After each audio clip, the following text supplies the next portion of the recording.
Hormuz strait पे toll वसूलेगा Iran. बड़ी खबर, जहाजों को देना होगा पारगमन शुल्क, यानी यहां से निकलने का टोल देना पड़ेगा। ईरानी सुप्रीम लीडर के प्रतिनिधि हुसैन शरीयत मदारी ने यह दावा किया है।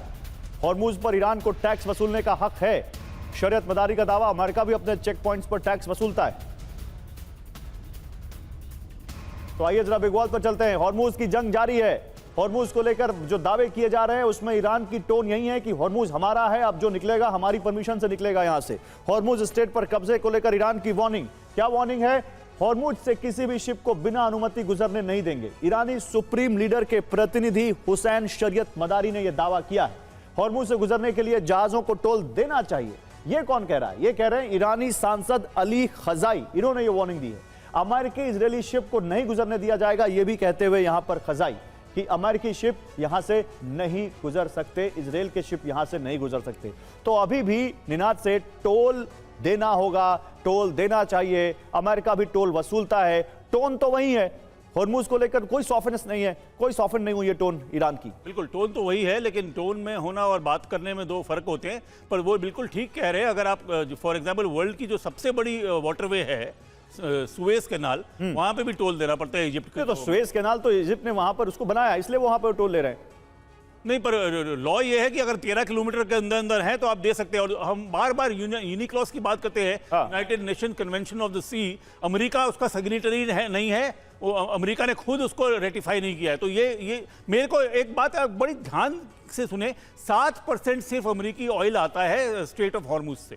ये भी हो सकता है कि ट्रम्प कहे, उनका कोई भरोसा नहीं कि हमारे को क्या लेना देना, चलो ठीक है आप रख लो हॉर्मुज, आप ये वॉर खत्म करो। सिर्फ 7% आता है, हमारा 70% आता है। हाँ सॉरी 60%, 60% इंडिया का आता है, 70% जापान का आता है। वो ये भी कह सकते हैं कि हमारी क्या माथा बच्ची, हमारा तो 7% आता है, हम छोड़ रहे हैं। तो इस वक्त नेगोशिएशन के पहले ये स्टेटमेंट आना मेरे को बिल्कुल अचंभा नहीं हो रहा। दोनों लोग बात करने से पहले अपनी पोजीशन हार्डन करते हैं, पर जब बात होती है तो उसमें कई बार समस्या का समाधान निकल जाता है। देखिए इसी बीच एक बड़ी खबर आ रही है। अभी ईरानी सूत्र से बड़ी खबर आ रही है, फ्रीज संपत्ति रिलीज बिना कोई डील नहीं। तो ईरान ने अपनी शर्तें अब धीरे धीरे खोलनी शुरू कर दी हैं। पहले चरण में तय रकम रिलीज करने की शर्त पर अड़ा ईरान। यूएस बार बार अपना रुख बदल रहा है, ईरान ने कहा है। रुख बदलने से वार्ता में अड़ंगा आ रहा है। तो ईरान ने कहा है कि हमारी जो फ्रीज संपत्ति है उसको खोलना होगा और उसके खोले बिना यहां पर कोई हम समझौता नहीं करेंगे। क्या आपको लगता है जनरल ब्रजेश की ईरान के पास भी एक गोल्डन चांस है अपनी बातें मनवाने का? ईरान जानता है कि अमेरिका छटपटा रहा है, ट्रंप को एक सेफ एग्जिट चाहिए, इसलिए अगर अभी हल्के में छोड़ दिया तो दोबारा यह मौका नहीं आएगा। जी हाँ, उसको दूसरी तरफ से भी देख सकते हैं। ये जो नेगोशिएशन है ये ट्रंप के पास में है कि उसकी जो फ्रोजन प्रॉपर्टीज हैं उसको वो रिलीज करे। वो उसने किया है, वो कर भी सकता है। और दूसरी एक और बात है कि जो वॉर की क्षति हुई है उसके ऊपर भी ईरानियन का दावा है, हमको रेपरेशन दिया जाए। जो आपने हमारे टारगेट्स डैमेज किए हैं, इकोनॉमिक वैल्यू हो या वैसे भी, उसके लिए पैसा दिया जाए। और यही सोच के उन्होंने शुरू किया है ये टैक्स कलेक्ट करना हॉर्मुज से, कि जो हमारा हर्जाना जो है हम यहाँ से ले सकते हैं। तो इस तरह की बात है, मगर बात सही है। ये एक पॉइंट होगा जिसके ऊपर अमेरिका निगोशिएट कर पाएगा ईरान से, और संधि या सीज फायर या परमानेंट और नियर परमानेंट सोल्यूशन की तरफ हम बढ़ते नजर आ सकते हैं। तो देखिए यहां पर बात है कि क्या ईरान अब अपनी शर्तें जो खोल रहा है उस पर अमेरिका सहमत होगा?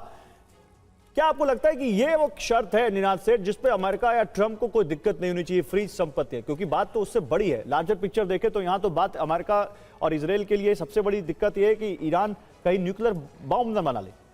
नहीं, मुझको लगता है कि यहाँ पे भी प्रॉब्लम आ सकता है, क्योंकि जब इलेक्शन हो रहे थे तो अगर आपको याद हो तो जब एक डील करी थी ओबामा ने, तो उन्होंने $12 बिलियन 2 बार रिलीज किए थे ईरान के, और इसको बहुत बड़ा मुद्दा बनाया था ट्रंप ने उस इलेक्शन के कॉन्टेक्स्ट में। हमने एक बात याद रखनी होगी, क्योंकि ईरान यहाँ लड़ता है लेबनान में, क्योंकि ईरान लड़ता है दूसरी जगहों पे जैसे गाजा वगैरह में, हम ये भूल जाते हैं कि ईरान दुनिया के 7 या 8 सबसे अमीर देशों में से एक हो सकता है। 14% दुनिया का ऑयल, 18% दुनिया की गैस ईरान के पास है।